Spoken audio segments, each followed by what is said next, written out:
CPI-യുടെ പ്രതിഷേധം മുന്നണിക്കകത്ത് തന്നെ അവസാനിക്കാനല്ലേ സാധ്യത? UDF-ലേക്ക് സ്വാഗതം എന്ന് കൺവീനർ അടൂർ പ്രകാശ് പറഞ്ഞു, കെ സുധാകരൻ പറഞ്ഞു. പക്ഷെ അങ്ങനെ CPI ഈ വിഷയത്തിൽ മുന്നണി വിട്ടു വരും എന്നൊക്കെ നിങ്ങൾ ആത്മാർത്ഥമായി കരുതുന്നുണ്ടോ? അത് വഴിയേ അറിഞ്ഞോളൂ.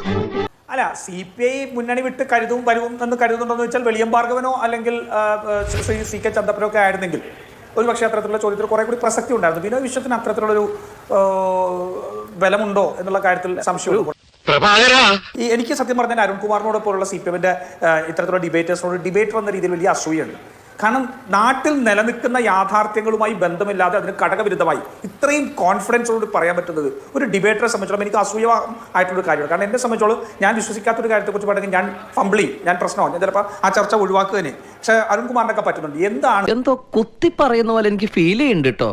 എന്താണ് ഇന്നത്തെ ഈ LDF കെട്ടുറപ്പോടുകൂടി മുന്നോട്ട് പോകുന്നവർ? എപ്പോഴാണ് നമ്മൾ ചർച്ച ചെയ്യുന്നത് CPI അടുത്ത മന്ത്രിസഭാ യോഗത്തിൽ പങ്കെടുക്കില്ല എന്ന് പറയുന്നതിനെ സംബന്ധിച്ച അല്ലെ? പിന്നെ സത്യമാണെങ്കിലും എനിക്ക് അംഗീകരിച്ചു കൊടുക്കാൻ പറ്റുമോ? പിന്നെ വ്യത്യസ്ത ആശയങ്ങൾ ഉള്ളതുകൊണ്ടാണല്ലോ രണ്ട് പാർട്ടിയായിട്ട് നിൽക്കുന്നത്. അരുൺകുമാർ വ്യത്യസ്ത ആശയങ്ങളിലല്ലായിരുന്നു നിങ്ങൾ രണ്ടു പേർക്കും NEP-യെ സംബന്ധിച്ച് PM ശ്രീ പദ്ധതിയെ സംബന്ധിച്ച് ഒരേ അഭിപ്രായമായിരുന്നു. ആരെയും അറിയിക്കാതെ ഒരു രഹസ്യ സ്വഭാവത്തോടു കൂടി ഒരു ഉദ്യോഗസ്ഥ ഒക്ടോബർ 16 പോയിട്ട് ഒപ്പിടുകയും ഈ ഒപ്പിട്ടു എന്ന് പറഞ്ഞ വാർത്ത കേരളത്തിലെ മന്ത്രിമാർ, അത് CPI മാത്രമല്ല CPM-ന്റെ മന്ത്രിമാർ പോലും പത്രവാർത്തയിലൂടെ അറിയുന്ന സാഹചര്യം ഉണ്ടാക്കിയിട്ട് നിങ്ങൾ ഒരേ ദിശയിലുള്ള രണ്ടുപേർ തമ്മിൽ എന്തോ ആശയവ്യത്യാസം എന്ന് പറയാൻ അരുൺകുമാറിനെ പോലുള്ളവരുടെയൊക്കെ ഒരു വൈദഗ്ധ്യം ഞാൻ നമിച്ചു പോവുകയാണ്. നീ എവിടെ പരിപാടി അവതരിപ്പിച്ചാലും ഇത് തന്നെയാണല്ലോ നിന്റെ വിധി.